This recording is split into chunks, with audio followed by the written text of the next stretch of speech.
Beyni dəyişən adam sizcə yaşaya bilərmi?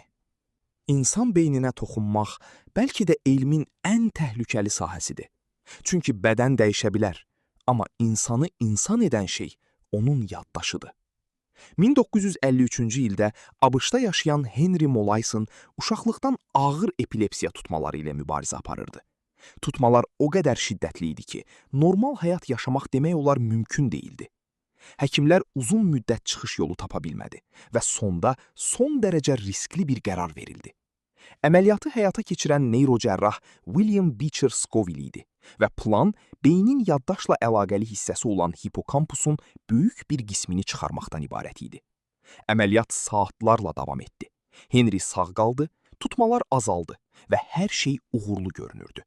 Amma əslində bu, onun həyatının ən qəribə mərhələsinin başlanğıcı idi. Əməliyyatdan sonra Henry gözlərini açdı, ətrafını tanıdı, insanlarla danışdı.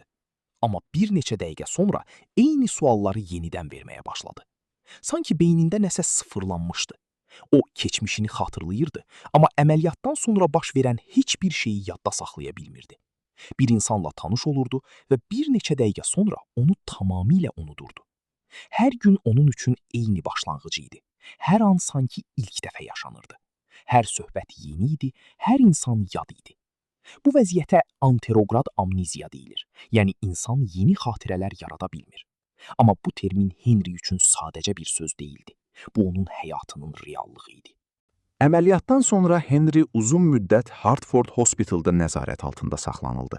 Daha sonra isə onun vəziyyəti ilə ciddi şəkildə maraqlanan nevroloq Brenda Milner tərəfindən araşdırılmağa başlandı. 1950-ci illərin sonlarından etibarən o mütəmadi olaraq testlərə cəlb olunurdu və alimlər onun yaddaşını anlamağa çalışırdı. Ən maraqlı nəticələrdən biri isə buydu. Henry yeni faktları xatırlaya bilməsə də, bəzi bacarıqları öyrənə bilirdi. Məsələn, ona güzgüyə baxaraq şəkil çəkmək tapşırığı verilirdi və o, hər dəfə bu işi daha yaxşı yerinə yetirirdi. Amma hər dəfə soruşanda deyirdi ki, mən bunu ilk dəfə edirəm. Bu, alimləri şoka saldı. Deməli, beynin yaddaşı tək bir sistem deyil, fərqli yaddaş növləri mövcuddur. 1960-1970-ci illərdə onun üzərində aparılan tədqiqatlar daha da dərinləşdi və o, artıq elmi dünyada Patient HM kimi tanınmağa başladı. MIT və digər elmi mərkəzlərdən gələn tədqiqatçılar onun vəziyyətini öyrənmək üçün növbəyə girirdi. Hər dəfə yeni bir alim onunla tanış olurdu və Henry onu bir neçə dəqiqə sonra tamamilə unudurdu. Amma qəribə bir detal vardı. Bəzi insanlara qarşı səbəbsiz bir tanışlıq hissi yaşayırdı. Yəni, yaddaşı yox idi, amma hissləri bəzən yaddaşdan daha güclü idi. Bu isə alimlərə başqa bir şeyi göstərdi.